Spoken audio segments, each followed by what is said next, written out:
Driver Digital was employee number one. Walked in the first day. They said, "How do we make money in digital video?" I said, "You don't."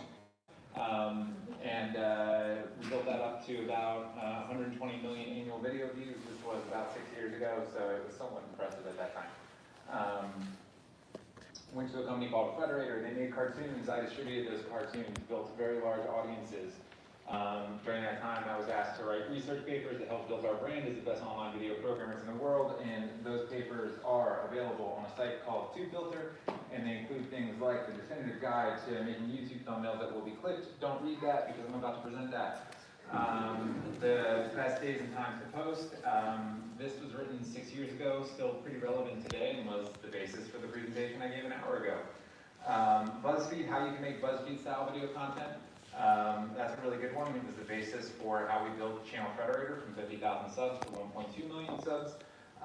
And I had someone tweet me, "Dude, God, why would I do that?" And I looked at their channel and it was like, 23 signs, you're obsessed with something. And so I tweeted back to her, I said, "It looks like you're already doing it." And she was like, "Oh, thanks, I gotta delete that video." And I was like, "Yeah, okay." I wrote another thing called "What the Fuck is Watch Time?" or "How I Learned to Stop Worrying and Love the YouTube Algorithm." And I wrote that basically so that I could write my next two papers, but essentially I heard YouTube for years say, "Oh, it's all about watch time," and no one at YouTube could explain to me what watch time was. And so I was like, "Well, let me define it," because I don't really know.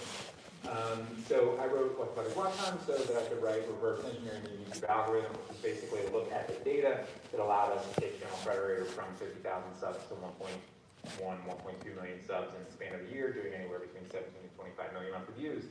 What we found in that was a concept we call view velocity, which is the more views your video gets in the first 24 to 48 hours, the more views it's going to get in its lifetime. We were able to predict with about 92% accuracy how many views a video would get after the first 3 days, how many views a video would get after 6 months within the first 3 days because of that. And then negative view velocity, which is if people don't click on your previous uploads, chances are YouTube's not going to serve them your next uploads. After I wrote that, I created a little monster about 2 years ago, and have worked with a number of major media brands, including Condé Nast, CBS, WME, IMG, and a whole host of others on YouTube. At Little Monster, I wrote Reverse Engineering the YouTube Algorithm Part 2, which is really just a breakdown of a Google white paper around how the YouTube algorithm works. And then I released a report called Cracking YouTube in 2017, all of which is available for free on TubeFilter. There's been a lot of cool things in that. So, what we're here to talk about today is thumbnails. I like to think about thumbnails in the context of movies, which might seem ridiculous, but we'll get there. So, when they release a movie, right, they spend almost as much in marketing as they do on the movie itself, right? They do movie posters, magazine covers, giant billboards. Their guests go on late night. They do entire bus takeovers. They'll do viral videos where they steal things from YouTube and then pretend like they created it. This is an ad for Verizon phones that was also marketing for the Avengers. And then finally, they'll put the trailers up on YouTube where they'll do hundreds of millions of views, right? So just a tremendous amount of marketing to get, anywhere between 10 and 50 million people to go out and buy a ticket. Well, what do YouTubers have? Hopefully you can guess it based on the nature of this presentation, right? Like, we've got a thumbnail, right? This is our $100 million marketing budget, right? It determines whether your video will be successful or won't be successful. Thumbnail ultimately is probably more important than the video itself, right? If you're not spending considerable time on your thumbnail, right, you're basically throwing away a ton of work that you did on the actual making of the video. Think about the hours you spend shooting and editing a video, right? And then if you just kind of throw a thumbnail together at the last minute, you're throwing away a ton of that work. So, what are thumbnails?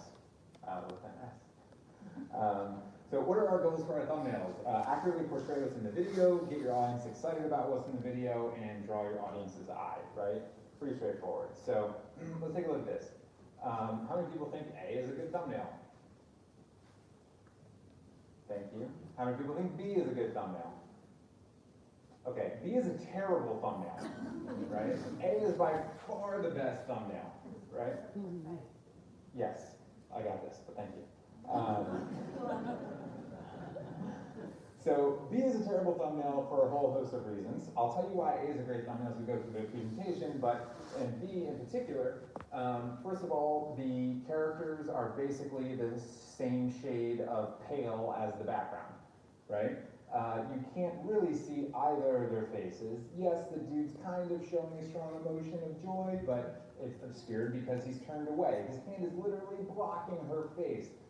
When that thumbnail is not blown up to, I don't know, 4 feet, you can't read that text. The text doesn't stand out against the background. It is a terrible thumbnail. So, what do we want to do with our thumbnails, right? We want to do close-ups on faces, right? We want those faces to be showing strong emotions with open mouths. So, I like to think about it in the context of the real world, right? When you walk into a room, what do? Right? If it's like, there's a bunch of people in the room, well, the first thing you do is you kind of scan the room to see if anyone's looking at you, right? Because if someone's looking at you, they probably want to communicate something with you, or you want to see if there's someone you know, something that's familiar, right? So the same thing happens when we're looking at thumbnails on YouTube. If someone's in a thumbnail looking at us, right, they're trying to communicate with us, and it pulls our eye in. Right? If you can't make eye contact with the viewer in a thumbnail, you need to at least show the whites of the eyes if possible. And yes, there's probably some exceptions out there, and especially in niche content, but by and large, a face in the thumbnail is the way to go. And then with strong emotions and open mouths, well, if someone's looking at you with their mouth open, right, chances are they're trying to communicate with you. And then beyond that, I'm not a sociologist. I'm not a doctor, is what I'm saying.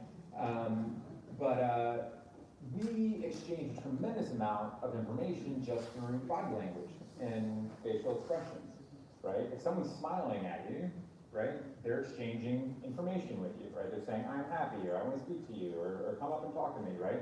If someone's frowning at you, you might think, oh, what's wrong?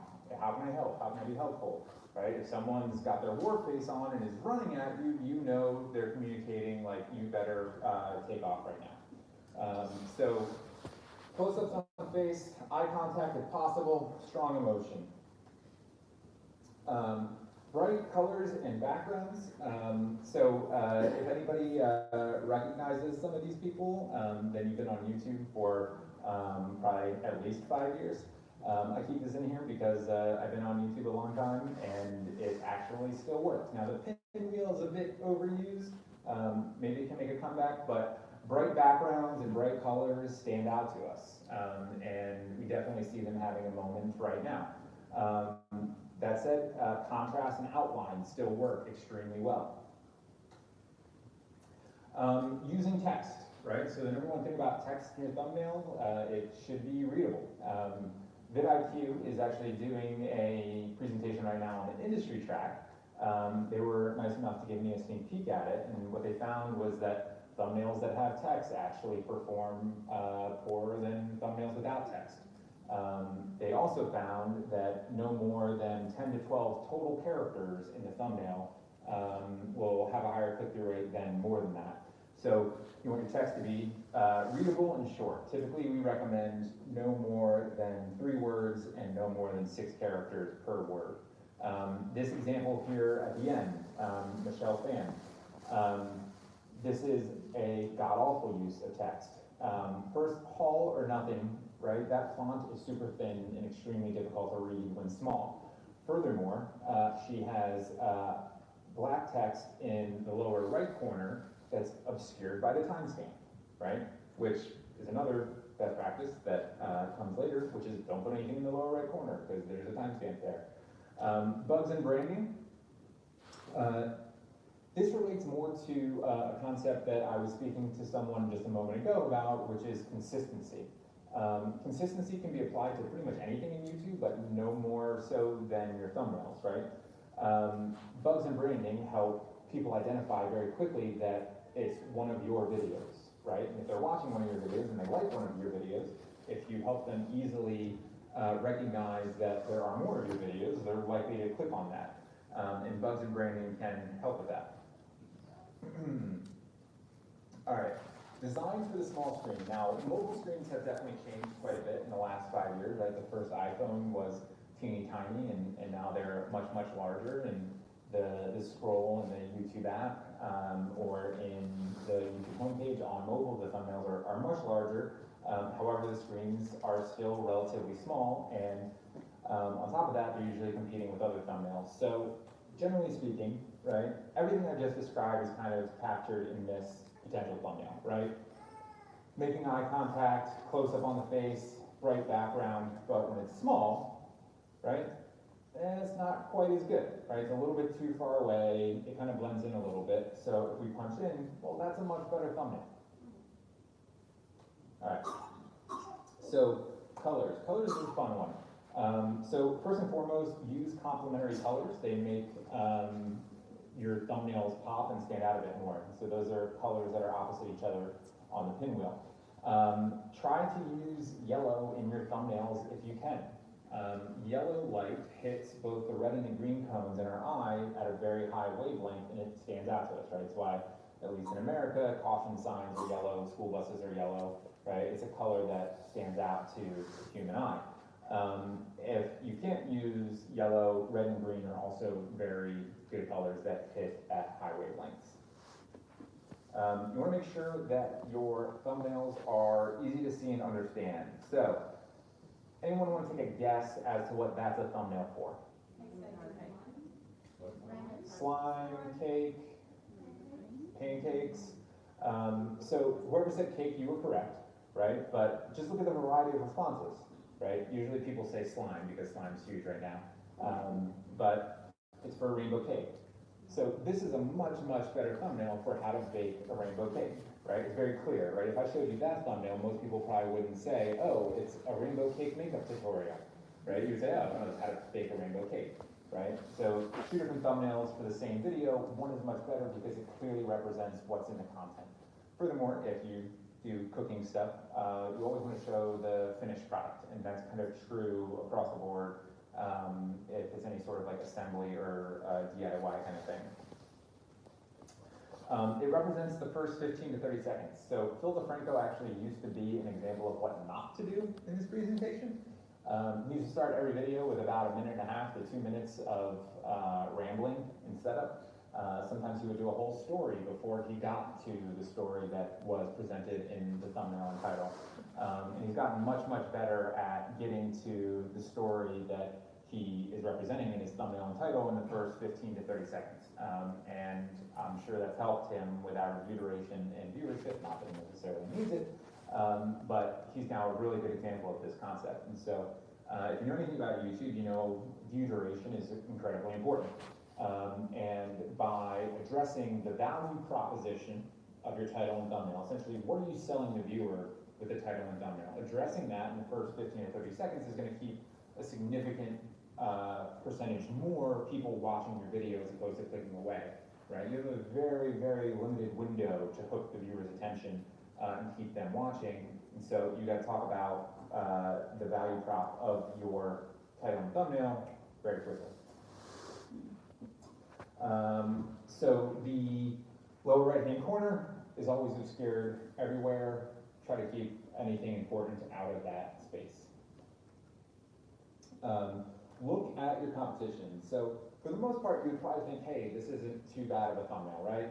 Bright colors, there is a close-up on a type of face, and it's showing strong emotion, right? There's some action going on there, there's a bit of a background. It's not terrible, right?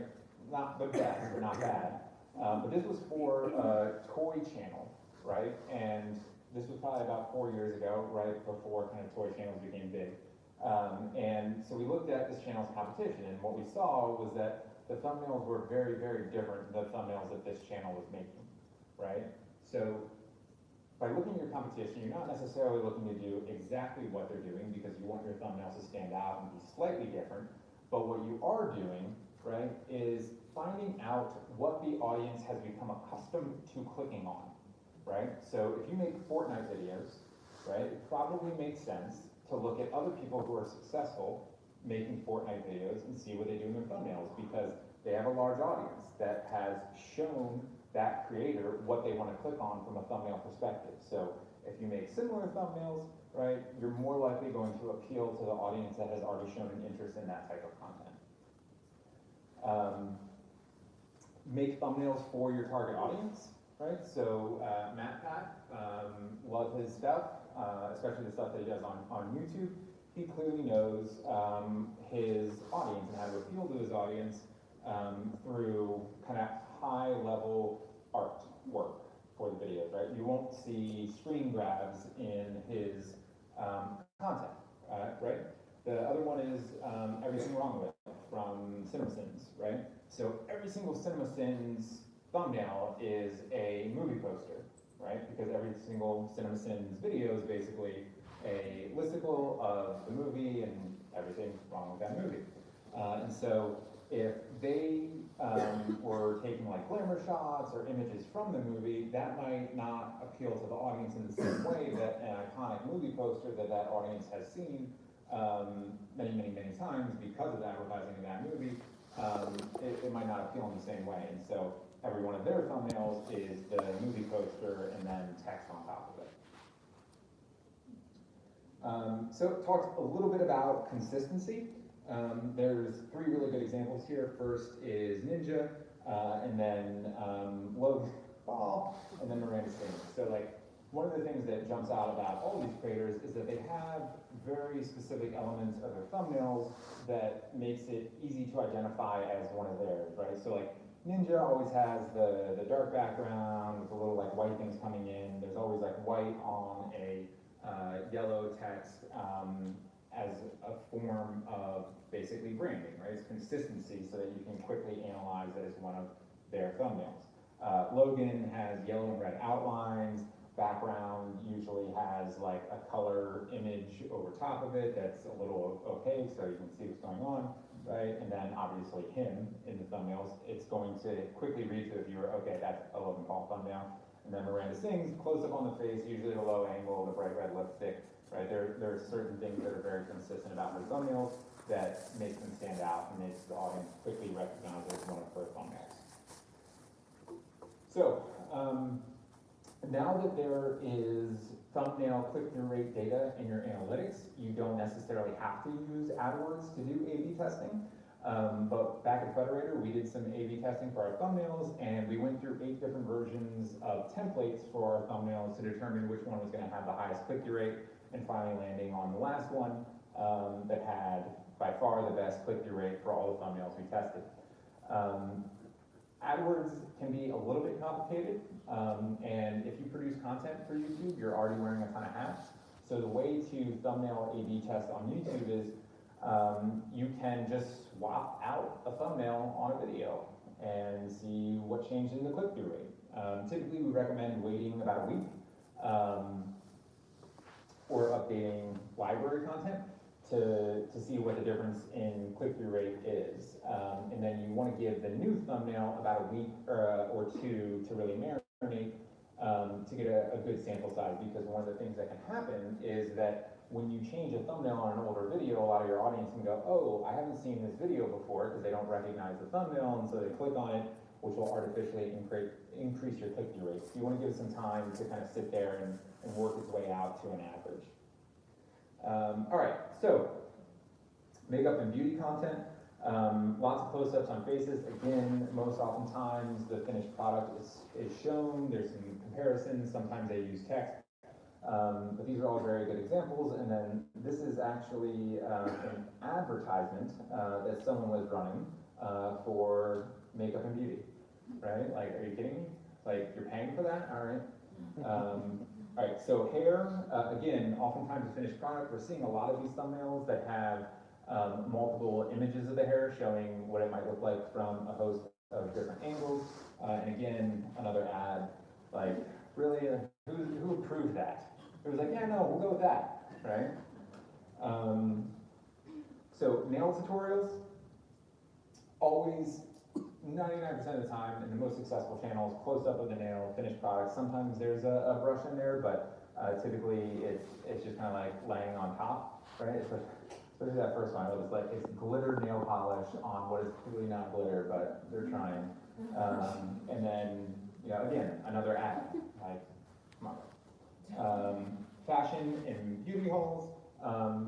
The vast majority of fashion and beauty hauls have text on their thumbnails, the most successful ones from what we've seen. And then this was another advertisement.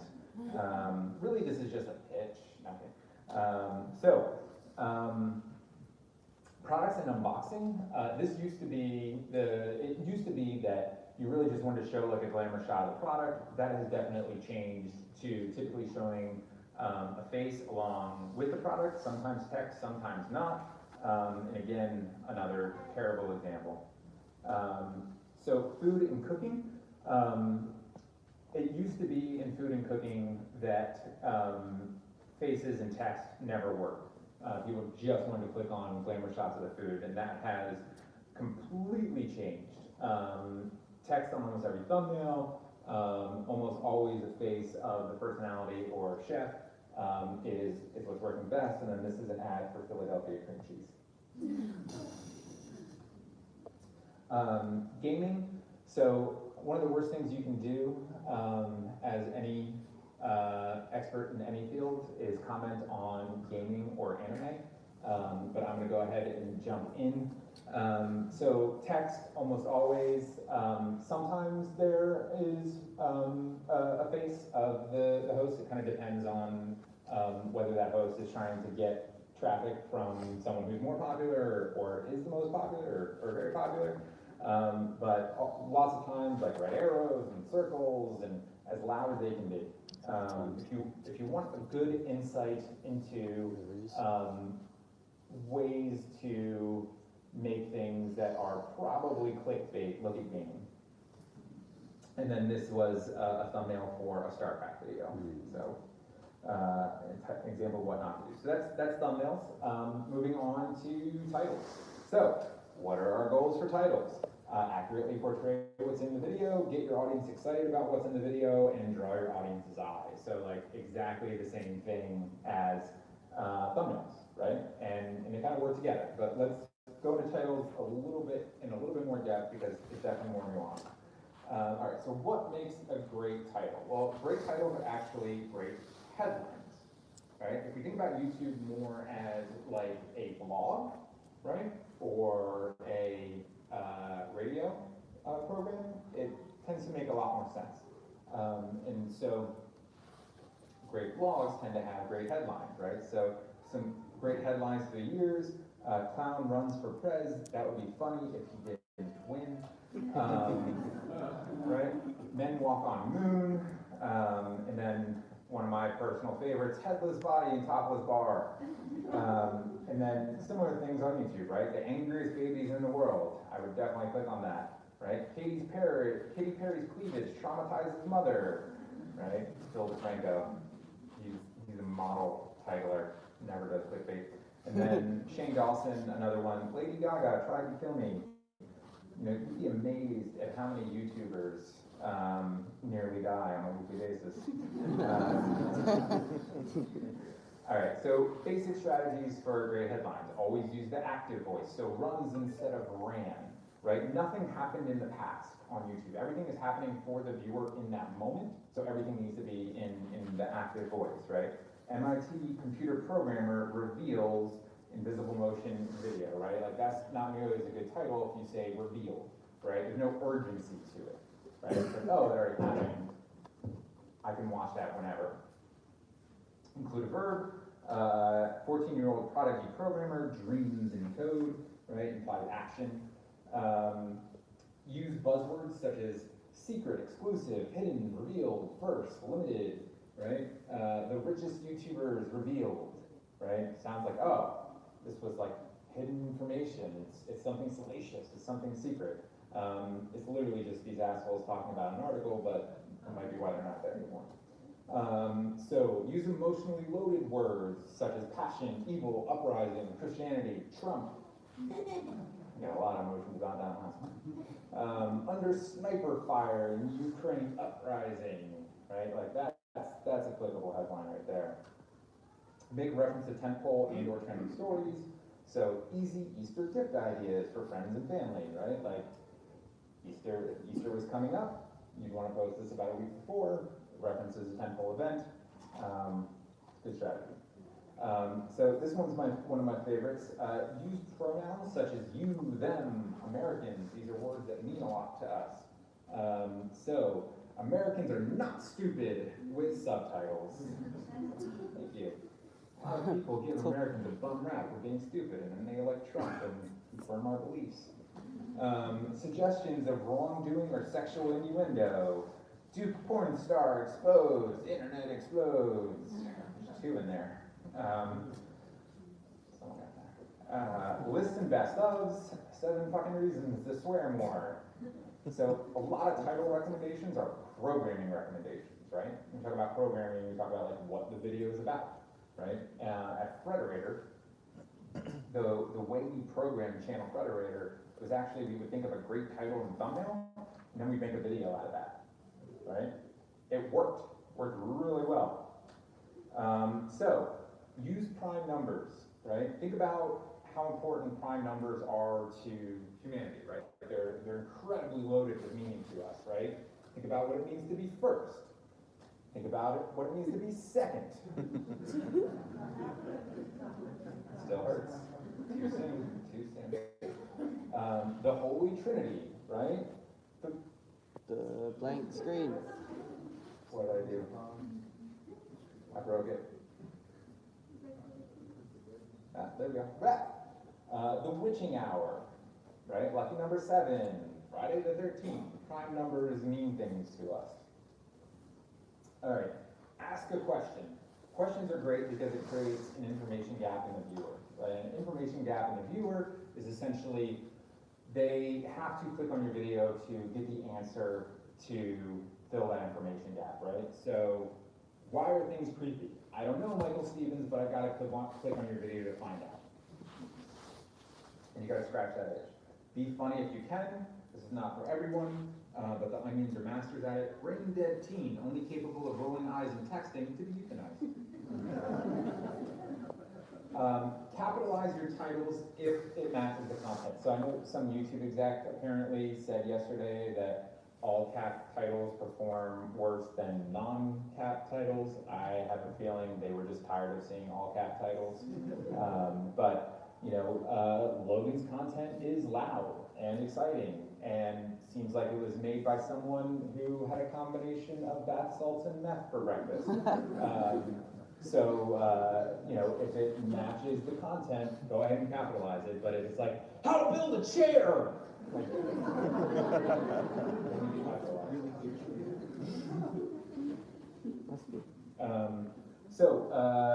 create a need in the viewer. This is very similar to an information gap, but right, civilization is going to collapse in decades. Right? Chances are, if you plan to be here in decades, that you're going to want to know why civilization is going to collapse, and it's probably something to do with the flat Earth or Pizzagate or something else. I know that might not ring over here, but there's literally idiots in America that think Hillary Clinton ran a sex ring out of a pizza shop in DC. I mean, I've heard stupid stuff. Yes, really. Yes. We have fallen very far.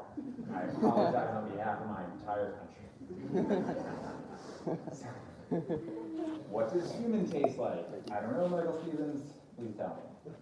How to piss off every New Yorker in 36 seconds, right? Like, you need to watch that so that either you know what not to do or to commiserate with other people and be like, oh yeah, that does piss us off. Like, how dare you talk to us? We're doing things. 8 facts about food that will totally creep you out, right? Like, you need to watch that, especially with that thumbnail, because that's what hot dogs are made out of. Who should watch and who should you share it with? So, first and foremost, we have, again, how to piss off every New Yorker in 36 seconds. Well, who should watch this, right? Anyone who lives in New York, anyone who's visiting New York, anyone who has relatives in New York, right? That's who should watch it and who should share it. 12 signs being ladylike is not your forte with Graves, right? Like, who should watch that? People that are ladylike or not ladylike. That's who you should share it with, right? Is there a friend in your circle that is loud and boisterous, maybe you want to share it with her.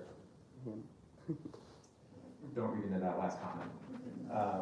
A cat's guide to taking care of your human, right? Who would you share that with? Anyone who has a cat, anyone who's a cat person, people that don't like cats, my wife. YouTube secrets you need to see. Well, who would you share this with? People who are into YouTube, people who create content for YouTube, et cetera, et cetera. All right, so the combination of your thumbnail and title are important, right? So if you've seen this example before, you're not allowed to participate in the next step. But would you click on this thumbnail, right? Or is this even like a good thumbnail? Well, it's yellow, right? So it's got one of the things, but there's no face, there's no text, there's no contextualization, right? Like, chances are, if you just saw the thumbnail, you'd pass right over it, right?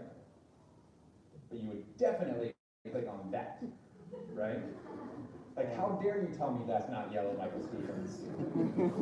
That is absolutely yellow, right? It's a video about like red and green tones in your eyes and light and all that kind of stuff, but that's a phenomenal combination. All right. Would you click on this?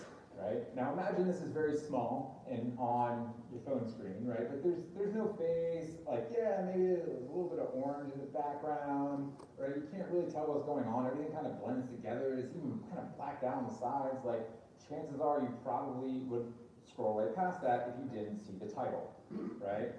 Like, oh, hell yes, I'm clicking on that, right? All right, spoilers should be called out. Right, so I was a big Walking Dead fan for a while until I just realized that it was the same season over and over and over again. I still watch it, but if I saw the thumbnail, I'd probably be interested in it unless I hadn't seen the episode, in which case I probably wouldn't click on it, but might mark it to watch later or come back and watch it later. The one thing you don't want someone to do is to click on the video, right? Recognize that it's like spoilers or something, and then immediately click away, right? Because YouTube's going to look at that as a very limited watch time or potentially misleading thumbnail. So that's why you call these things out, because the only thing worse than someone not clicking on your video is actually clicking on it and being disappointed and leaving right away. All right, so Katy Perry, right? You see this thumbnail, you're a big Katy Perry fan, you might want to click on it, right? But then you recognize that it's just a movie review and you might not be that interested in it, especially if you were looking for like a song or the actual movie, right? And again, same reason. You don't want someone clicking on your video that's not actually interested in the video. All right. Would you click on this one, right? Yeah, okay, there's a couple faces in there, but it's very muted, right? It's pretty far away, the emotions aren't that strong, but you definitely click on drunk person. Right? Now that's a social experiment that I need to watch. So that is thumbnails and titles. Thank you guys very much.